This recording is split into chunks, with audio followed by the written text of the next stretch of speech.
దసరా నవరాత్రి ఉత్సవాల ముగింపు సందర్భంగా తిలక్ రోడ్లోని సాయిబాబా ఆలయం వద్ద భక్తులకు అన్న సమారాధన నిర్వహించారు. స్థానిక తిలక్ రోడ్లోని సాయిబాబా ఆలయం వద్ద శరన్నవరాత్రి మహోత్సవాలు ఘనంగా ముగిశాయి. నవరాత్రి ఉత్సవాల సందర్భంగా అమ్మవారిని వివిధ రూపాల్లో అలంకరించి పూజలు చేశారు. ఉత్సవాల ముగింపు సందర్భంగా ఈరోజు భక్తులకు భారీ అన్న సమారాధన నిర్వహించారు.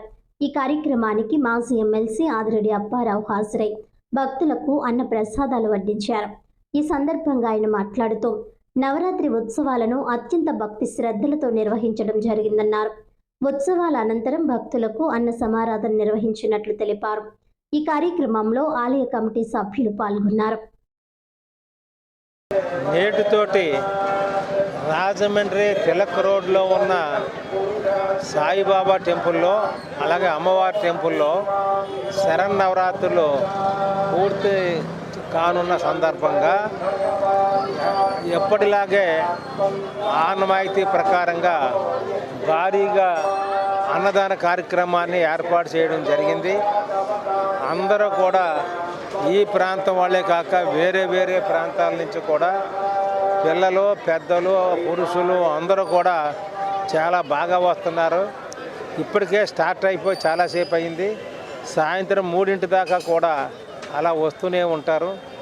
ఖచ్చితంగా ఆ అమ్మ మహత్యం, ఈ కనకదుర్గమ్మ తల్లి మహత్యం వాళ్ళందరి మీద ఆశీస్సులు ఉంటాయని, ఎప్పటిలాగే ఈ గుళ్ళో జరుగుతున్నటువంటి కార్యక్రమాలు కమిటీతో పాటు మా రామరాజు గారు, ఆయన కమిటీ మెంబరే, అలాగే మా రాజేంద్ర గారు, ఇలాగ అందరూ కూడా ఎవరికి వాళ్ళే ఖచ్చితంగా మంచి సేవ చేయాలనే ఆలోచనతో మేము పెట్టే ఫుడ్ మాత్రం చాలా క్వాలిటీ ఫుడ్.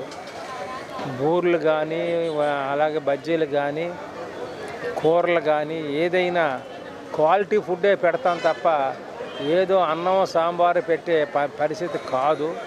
కాబట్టే ఆ బాబా గారి ఆశీస్సులు కానీ, కనకదుర్గమ్మ తల్లి ఆశీస్సులు కానీ, అలాగే సింహాద్రప్పన్న ఆశీస్సులు కానీ, ఆంజనేయస్వామి ఆశీస్సులు కానీ, అందరి దేవుళ్ళ యొక్క ఆశీస్సులు మా కమిటీ మీద, ఈ యొక్క ప్రాంత ప్రజల మీద ఉండి సుఖ సంతోషాలతో ఉండాలని మేము ఎప్పుడూ కోరుకుంటూనే అది నిష్పక్షపాతంగా ఈ కార్యక్రమాలు మేము చేస్తున్నాం.